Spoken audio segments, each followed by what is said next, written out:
नमस्कार, आप देख रहे हैं सवाल तो पूछेंगे और आपके साथ मैं हूं राजेश सोनी।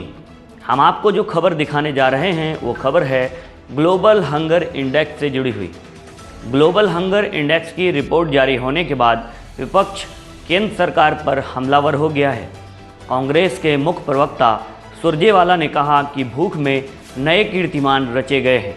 अगर देश के लोगों को ठीक से भोजन भी नहीं मिल पा रहा है तो सिंहासन पर बैठे शासक की विश्वसनीयता पर सवालिया निशान खड़ा होता है।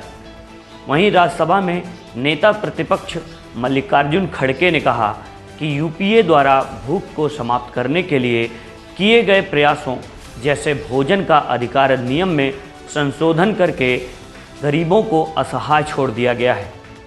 इसी के साथ ही सपा के राष्ट्रीय अध्यक्ष अखिलेश यादव ने ट्विटर के जरिए हमला बोलते हुए कहा कि भारत की भुखमरी की खबरें विश्व की सुर्खियां बनने लगी हैं। क्या यही भाजपा सरकार की उपलब्धि है? दरअसल गुरुवार को जारी एक ग्लोबल हंगर इंडेक्स रिपोर्ट में चौंकाने वाली जानकारी सामने आई है, जिसमें विश्व गुरु बनने की राह में आगे बढ़ रहा भारत ग्लोबल हंगर इंडेक्स 2021 में 116 देशों की सूची में 7वें पायदान नीचे खिसककर 101वें स्थान पर पहुंच गया है।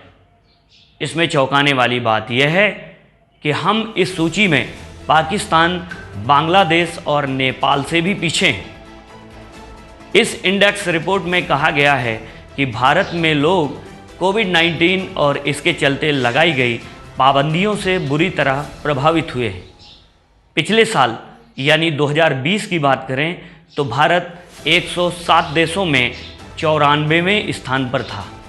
वहीं वर्ष 2019 में भारत 117 देशों में से 102वें स्थान पर था, जबकि 2018 में भारत 103वें स्थान पर था। ग्लोबल हंगर इंडेक्स क्या है, हम आपको बताते हैं।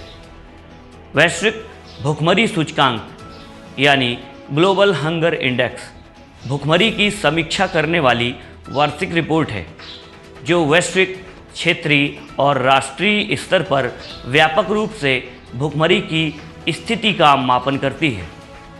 आयरलैंड स्थित एक एजेंसी कंसर्न वर्ल्ड वाइड और जर्मनी के एक संगठन वेल्ट हंगर हेल्फे द्वारा संयुक्त रूप से ग्लोबल हंगर इंडेक्स रिपोर्ट यानी GHI को तैयार किया जाता है।